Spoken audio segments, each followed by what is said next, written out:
Big tech names are rallying this morning, and big relief for one name in particular, Microsoft, breaking a 7-week losing streak, down over 10% in that time. Longest losing streak for Microsoft since 2008. Our next guest out with a note this morning reiterating the name as a top pick. Joining us is Jefferies analyst Brent Thill. He has a $550 price target.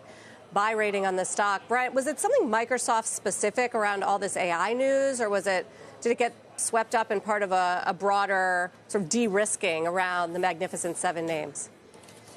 Good morning, Sarah. It's a de-risk across tech. Second, the AI CapEx spend. Third, I think the worry of the OpenAI relationship, are they going through divorce court, or are they going through makeup court, or makeup therapy?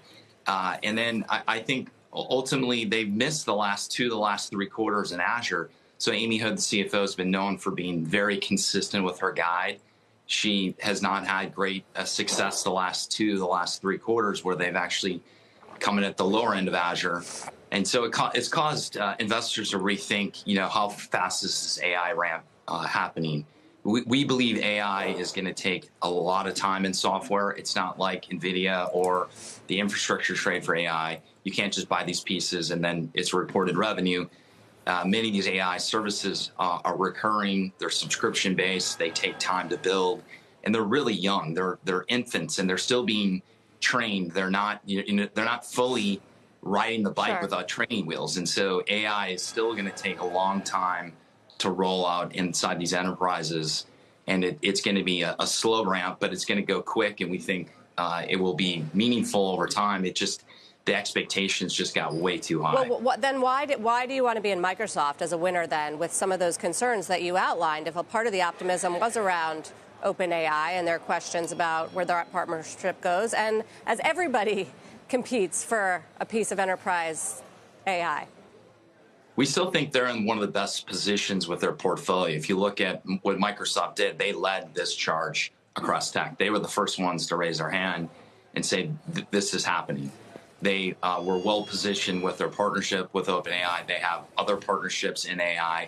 We think effectively many of their products, they've infused AI across their security portfolio, their application portfolio, their infrastructure portfolio. If you look at software developers, most software developers are using Microsoft to develop code, and the impact of AI in their development portfolio is incredible. So we think they have a full stack of solutions. We think, again, they're growing double digit. They're still improving operating margin. Operating margins are expanding in the age of AI. Despite all the big investments, they're improving their margin. And I think that's testament to how good their finance team is in terms of the operations. So again, I think there's other pure play names that may act better and offer better performance. But Microsoft, again, is trading at the lower end of its multiple range when you look at the range in terms of the multiple. So we think it's become attractive now given this pullback, and they're still in a really good position. Second, the other point is from a revenue impact, they actually have today one of the highest % of total revenue in AI. If you look across the industry, Salesforce is basically zero. Adobe, like low single-digit %. They have the highest exposure right now to AI revenue and are generating the largest revenue stream from AI. So it's proven it's not just talk.